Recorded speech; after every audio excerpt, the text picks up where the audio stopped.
Leo had seen many strange things since humanity joined the Galactic Coalition 5 years ago.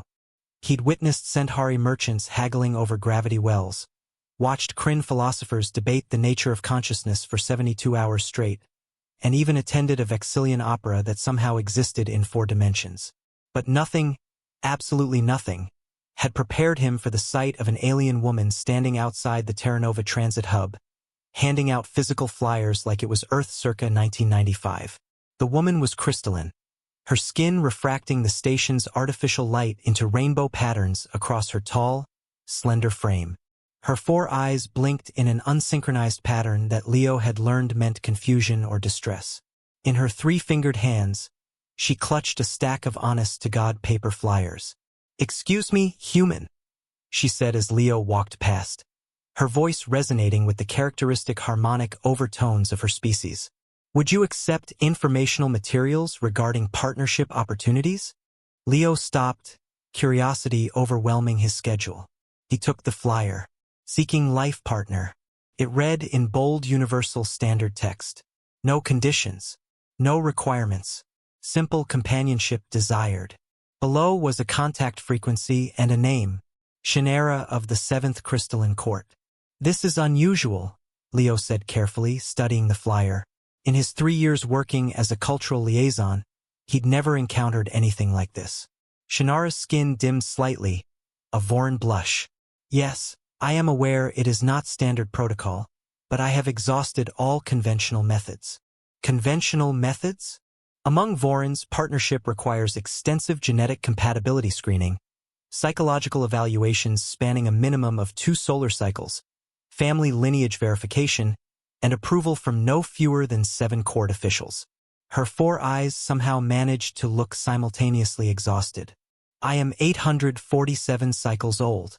I have been searching for 623 cycles. I have had 0 compatible matches." Leo blinked. By his quick mental math, that was roughly equivalent to being 33 years old and searching for 25 years. "I'm sorry. Do not apologize. It is simply statistical improbability combined with excessively rigid cultural protocols." She straightened, her skin brightening with what he recognized as determination. "So, I decided to try the human approach." The human approach? Simplified courtship, reduced prerequisites, emotional compatibility prioritized over genetic optimization. She gestured at the flyers. "I have been studying human relationship formation. You simply meet someone, spend time together, determine compatibility through experience rather than algorithmic prediction. It seems remarkably efficient." Leo couldn't help but smile. "Well, it doesn't always work out perfectly, but it works sometimes." "Correct. Your species has managed to propagate quite successfully with this system." "Fair point." Leo glanced at his chronometer. He was already late for his meeting with Isabella, his partner in the Cultural Liaison Office. She'd probably find this hilarious. "Can I ask why paper flyers? Why not use the Coalition's digital matching networks?" Shinara's skin rippled with patterns that suggested embarrassment. "I attempted that initially. However, the digital networks still require minimum compatibility scores and verified profile information. Also, they rejected my application because my psychological profile indicated excessive deviation from species norms." She held up a flyer. "Paper cannot reject me, and humans taught me that sometimes the old methods work best." There was something endearing about her logic. "You know what? I have a colleague who might be able to help you navigate human-style courtship a bit better. Would you like to meet her?"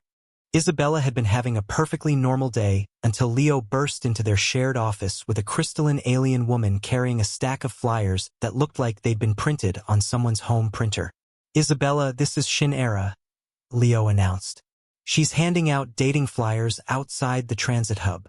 Isabella looked up from her report on Thwan trade negotiations, her dark eyes moving between Leo's barely contained grin and the alien woman's shifting embarrassed color patterns. "I'm sorry, what? I am seeking a life partner," Shinera explained with remarkable directness. "I am utilizing human courtship methodology. Your colleague suggested you might provide guidance." Isabella set down her stylus. This was either going to be the best or worst interruption of her day. Human courtship methodology, right? And the flyers. Informational distribution. I observed humans engaging in similar practices for various purposes. Political campaigns, event promotion, religious outreach. Okay. Isabella held up a hand. She caught Leo's eye. He was trying not to laugh. Shannara, I appreciate the initiative, but handing out dating flyers to random strangers might not be the most effective approach. Why not? Is it not simply accelerated networking? Isabella opened her mouth, closed it, then opened it again. You know what? She's not wrong. Leo laughed. That's what I thought. However, Isabella continued, standing and walking around her desk, there are some cultural nuances you might be missing. Humans generally prefer some context before discussing partnership. We like to know someone first.